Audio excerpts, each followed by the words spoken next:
கொன்னுச்சுன்னு ஒரு விஷயம் இருக்குல்ல, உங்க ஆட்சியில் எவ்வளவு பேர் செத்தாங்கன்னு ஒரு விஷயம் இருக்குல்ல, அதை பட்டியல் போட்டு திமுக கொன்றவை அப்படின்னு ஒரு பட்டியல் போட்டு போட்டுருவியா நீ?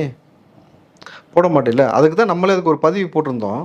ஆம், தாவேகா கொல்லும், உங்கள் ஆணவத்தை கொல்லும், உங்கள் அதிகார திமுறை கொல்லும், உங்கள் அலட்சிய ஆட்சியை கொல்லும், போதை கலாச்சாரத்தை கொல்லும், பாலியல் சீண்டல்களை கொல்லும், சாதிய அடக்குமுறை கொடுமைகளை கொல்லும், இயற்கை வளங்களை திருடிய கூட்டத்தின் அதிகாரத்தை கொல்லும், விவசாய நிலங்களை அளித்தவனின் அதிகாரத்தை கொல்லும், பாசிசத்தை வைத்து அரசியல் செய்த சூழ்ச்சியை கொல்லும், சமூக நீதியை சவப்பட்டில் ஏற்றக்கூடிய இந்த ஆட்சியை கொல்லும், இறுதியில் ஜனநாயகன் வெல்வான், ஜனநாயகம் வெல்லும்.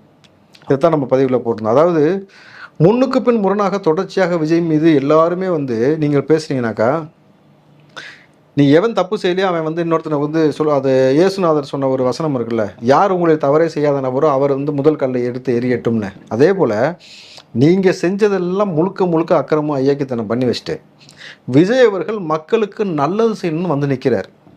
இவ்வளோதான சிம்பிளான விஷயம் தம்பி. வேற என்ன அவர் நினைச்சு வந்திருக்காரு சொல்லுங்க பார்ப்போம். இந்த மக்கள் கண்ணுக்கு முன்னாடி பரிதவிச்சு நிற்கிறதை பார்த்துட்டு இன்றைக்கு சக நடிகர்கள் எவ்வளோ பேர் இருக்காங்க இந்த சமூகத்தில், எல்லாரும் கடந்து போகிறார்கள். மேல்மட்ட வாழ்க்கை வாழ்ந்துகிட்டு இருக்க நபர்கள் கடந்து போகிறார்கள். அம்பானி அதானி என்ற நபர்கள்